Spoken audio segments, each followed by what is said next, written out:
En octavo lugar, le corresponde exponer al doctor Miguel Grosso por Supercanal.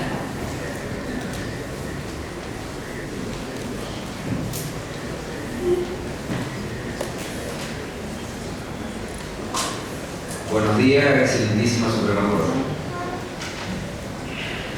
Debo agradecer a la Corte la convocatoria de esta audiencia pública, porque gracias a esta audiencia pública vamos a conocer los antecedentes del laudo arbitral. Porque en el caso que tanto se ha mencionado, Asuma contra Supercanal, fue un caso igual que este de Silva, de encuadramiento convencional, y se dispuso la aplicación del laudo, pero la Corte no se metió en los antecedentes expresos del laudo. Es muy importante esto porque de acá vamos a concluir, como dijo el profesor Sapia, que no resulta ultraactivo, que tuvo un plazo de vigencia acotado y que a su vez ha sido derogado por el convenio, es inconstitucional si la Corte considera que sigue ultraactivo, al imperio del convenio IT 98, convenio IT 154 y recomendación 163 de la OIT. Expresamente, cómo se dio el tema del laudo es muy importante para que la Corte sepa este tema. Esto fue en el año, existía, por eso es que cuando se mandan oficios al Ministerio de Trabajo para el laudo, el convenio colectivo, mal llamado convenio colectivo 1775, el Ministerio del Trabajo informa que se está hablando del convenio de fotógrafos. Es decir, ¿por qué? Porque esto era el convenio colectivo 282 del 73. En ese año, en el 75, hubo un conflicto de intereses porque las partes no llegaron a un acuerdo salarial. En ese momento, que estaba del ministro de Trabajo, el doctor Rucauf, dictó la resolución 48, siempre en los términos de esta ley dictada, emitida en la dictadura, la 16936. Entonces, ¿cómo fue el conflicto? Se dicta la resolución 48 por motivo de que habían fracasado las deliberaciones. Se había dispuesto la resolución 27 del 77 prorrogando el plazo de las deliberaciones. Al no existir acuerdo de deliberaciones, dicta la resolución 48 que designa un árbitro de oficio dentro del mecanismo de conciliación del arbitraje obligatorio, como dice la ley 16936, y se designa un árbitro que era un funcionario del Ministerio de Trabajo. Entonces no fue imparcial absolutamente, que fue el doctor José Luis Esteves. En ese momento, en el tema del laudo, el mismo Esteves dice que atento al no existir acuerdo de parte sobre los puntos en controversia, él lo va a fijar de oficio. Fija de oficio el artículo famoso que es el artículo 15 de la resolución 1775 del laudo, que se incorpora en el artículo 58. Es muy importante tener considerando que se ha acompañado con prueba en esta causa del árbitro, porque el árbitro dice lo siguiente: es importante tener en cuenta la situación socioeconómica de Argentina en este momento, la situación socioeconómica de Mendoza, la situación de que las empresas periodísticas no pueden pagar el salario que pretenden los trabajadores. No obstante ello, dice, como no lo pueden pagar, pero como el salario en esa oportunidad de Mendoza estaba más bajo que los demás convenios colectivos de trabajo, implementa a ese momento la fórmula del laudo arbitral que toma el salario mínimo vital y móvil, el 100%, y bueno, coincidía aproximadamente con los salarios de las demás escalas salariales de periodistas a nivel nacional. En consecuencia, dicta este artículo, el cual nunca fue aceptado por las empresas periodísticas del sector. Nunca fue aceptado porque se interpuso, porque como dice la ley 16936, es muy claro, es decir, es arbitraje obligatorio. El árbitro en este caso tampoco, las partes fijaron los puntos, los fijó el árbitro, Entonces, el único es irrecurrible ese laudo, la única forma es prever un recurso de nulidad. Entonces las empresas periodísticas no estaban conformes porque se había extralimitado, como dice el profesor Sapia, el temario, y meten un recurso de nulidad ante la Cámara Federal. La Cámara Federal, con total acierto, y acá no me va a dejar mentir uno de los prestigiosos integrantes de la Corte, que es especialista en Derecho Administrativo, la Cámara Federal dice algo muy interesante. Dice: señores, yo no voy a juzgar acá la ecuanimidad o acierto del laudo. Esto es un acto administrativo en sentido lato, no existió voluntad de las partes, por lo tanto, la vía es impertinente y debería haberse metido los recursos administrativos pertinentes. La misma Cámara Federal que el sector sindical invoca como fundamentos de sus argumentos para sostener que el laudo está vigente, dijo: señores, acá no existió acuerdo de voluntades, existió un acto administrativo. En consecuencia, el convenio, el análisis que hay que hacerse es el siguiente: el convenio originario 282 del 73 establecía el artículo 56 que el salario se iba a fijar por paritarias. La inclusión del 58 fue por el laudo arbitral. El laudo arbitral estableció ese mecanismo del 100% sobre el salario más una escala. En consecuencia, como la ley 16936 fue derogada por la ley 25250, ratificada esta derogación por la 25877, el artículo 58 fue expresamente, no tuvo efecto, fue derogado por la derogación de estas leyes. En consecuencia, recobra la vigencia el artículo 56 del convenio 282 de 73, articulado con el laudo 1775, que dice que el convenio se fija, el salario se fija por paritarias. Y este ha sido el comportamiento de las partes. Desde el año que yo he intervenido, 2007, los acuerdos se han hecho por paritarias y se ha renunciado, no expresamente, pero implícitamente, al mecanismo del 58. Y justamente el convenio celebrado el año pasado de paritaria se establece, entonces se va a llegar a la finalidad del laudo, a la finalidad de lo que dijo el doctor Esteves.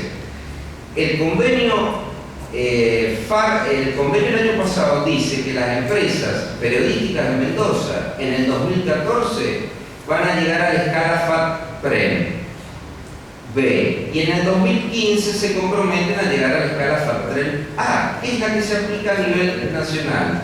Si hoy comparamos, que la contadora que continúa a mí va a exponer claramente el impacto económico para las empresas, si hoy comparamos el artículo 58 del laudo con el nuevo salario mínimo vital y móvil, existe entre la categoría A del aspirante de la FAT-PREM A, existe una diferencia del 48%. Es decir, en Mendoza en ese tiempo el laudo dijo, el árbitro dijo que para equiparar a nivel nacional, y ahora Mendoza va a ser pionera en esto porque va a estar con un 48% por encima de lo que se paga a nivel nacional. En consecuencia, la ley 16936 es a todas luces inconstitucional. Está bien, la parte sindical invoca la ley 14786 con relación a que el laudo tiene los mismos efectos del convenio colectivo. En esto yo me voy a detener, porque la 16936 establecía en el artículo 7 que el laudo tenía los mismos efectos que el convenio, pero se establecía un plazo de vigencia mínimo, quería decir que tenía un plazo de vigencia máximo. No obstante, esta ley fue derogada por la 25250 y 25877. La 14786, que es la que está vigente, porque la 19636 no está vigente, dice que el laudo va a tener los mismos efectos que el convenio colectivo, pero el laudo voluntario. Cuando no exista conciliación entre las partes, el Ministerio de Trabajo va a proponer a las partes para llegar a un arbitraje voluntario. En consecuencia, por eso la naturaleza jurídica puede ser similar. porque es voluntario, las partes voluntariamente se sometieron, pero acá se trató de un arbitraje obligatorio. Este arbitraje, entonces, a la luz del artículo 58, que fue derogado, la ley 1936, hay que interpretarlo con el artículo 2, es decir, del convenio 280, del laudo arbitral, que tuvo la vigencia de un año, o a lo sumo tuvo vigencia hasta el año 2000, que fue editada la ley 25250, pero no tuvo más vigencia que esa.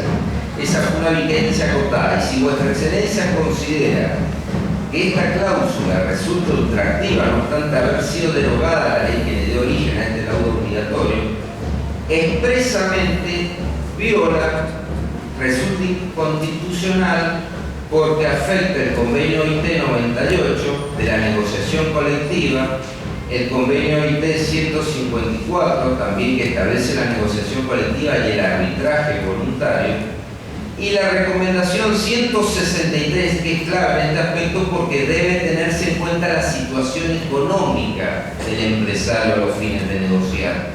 No puede ser la negociación por índices ajenos a la voluntad de las partes. Esto resulta esencial. En consecuencia, siguiendo a Justo López en la obra Rebaja de Remuneraciones, Justo López cita a un autor italiano, Fiumi, que establece que lo siguiente, que el convenio colectivo, el marco colectivo, puede derogar institutos de otro convenio colectivo siempre y cuando esos institutos no hayan ingresado a la órbita con el patrimonio del trabajador.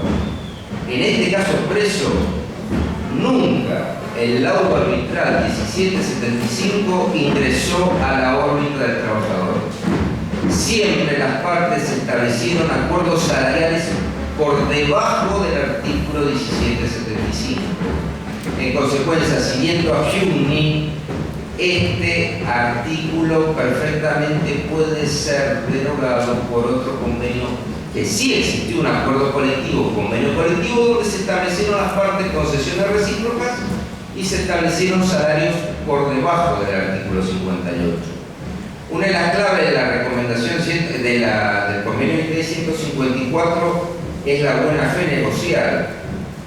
Es decir, acá yo creo que hay varios sindicatos presentes con nosotros y a ningún sindicato le interesaría que hoy en día se reflote la ley 1936 y se ponga un arbitraje obligatorio para que se fije en este año, por ejemplo, una pauta salarial del 25% y no puedan pedir más de eso. Es lo mismo que pasó en esa oportunidad. Se fijó un arbitraje obligatorio estableciendo determinadas pautas que el sector empresario nunca estuvo de acuerdo.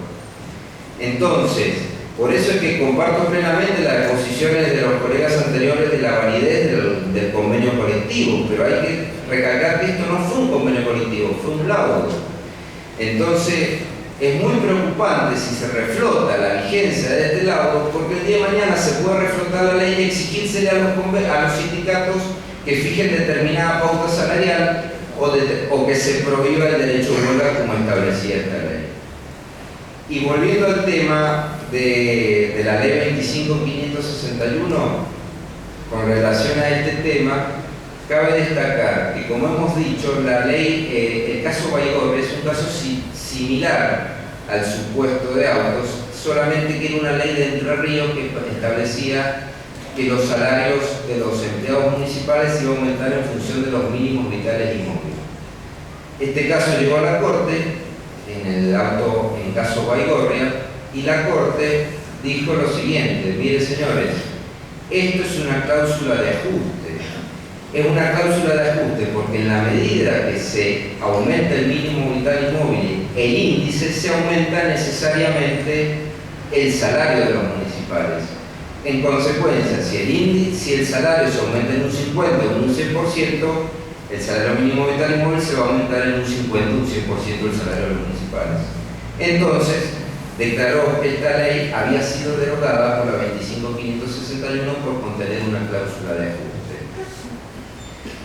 Si en un caso derogó una ley, con mayor razón la ley 25.561, excelentísima Corte, puede derogar un laudo que resultó obligatorio y que, como dijo la Cámara Federal, tiene los efectos de un acto administrativo.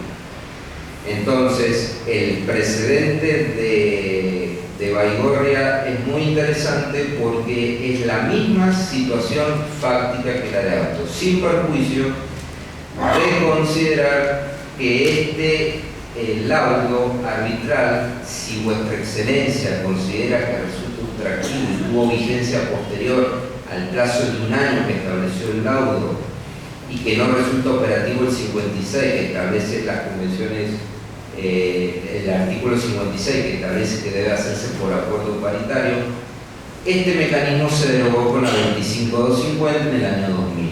En consecuencia, no puede ser bajo ningún aspecto ultractivo y no se le pueden invocar las normas de la 14786 porque la 14786 es para el arbitraje voluntario, que no es el caso. Entonces no tienen los mismos efectos que el convenio colectivo y, como dice Rodríguez Mancini, mantener la ultraactividad, y más en este caso un laudo, petrifica la negociación colectiva y le es muy fácil a la parte sindical sentarse en el artículo 58 y así de esa forma nunca se negociarán salarios, que no ha sido lo que ha ocurrido en este momento, porque se han negociado salarios en los términos conforme ahora el convenio para equiparar a FAT3B y FAT3A. Y por último, quiero recalcar la opinión también de Rodríguez Mancini de los efectos perniciosos y nocivos que traen las cláusulas gatillo. Hoy en día estamos con una inflación que los especialistas rondan aproximadamente en un 30% anual. Estas cláusulas gatillo, como ha dicho la OIT, no las cláusulas gatillo me refiero no las pactadas, sino las expuestas por laudos obligatorios, como en este caso, no solamente producen perturbación económica, sino que también producen inflación. En consecuencia, sería un despropósito que se fijen salarios en función de índices ajenos a la negociación colectiva y que violen el principio de representación, porque el Consejo del Salario no tiene representación la parte periodística o la parte empresaria a los fines de fijar salario. El salario mínimo vital y móvil se fija no teniendo en cuenta para que incida en otros salarios.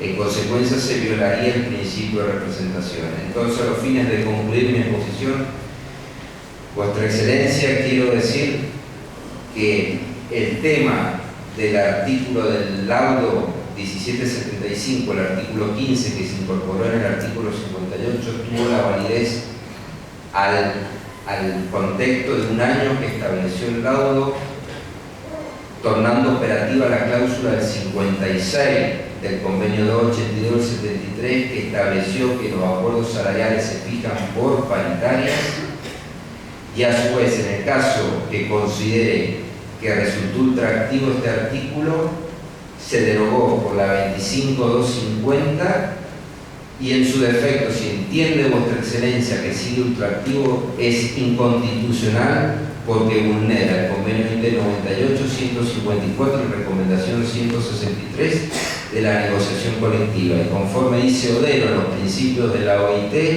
el único arbitraje que puede permitir la OIT es el voluntario, siempre y cuando tenga plazo razonable. El arbitraje obligatorio, ¿quién mejor que yo para explayarse sobre ese tema, que es el profesor Ackerman, que es justamente miembro del comité de expertos de la OIT, que va a explicar los alcances del convenio del arbitraje obligatorio? Gracias.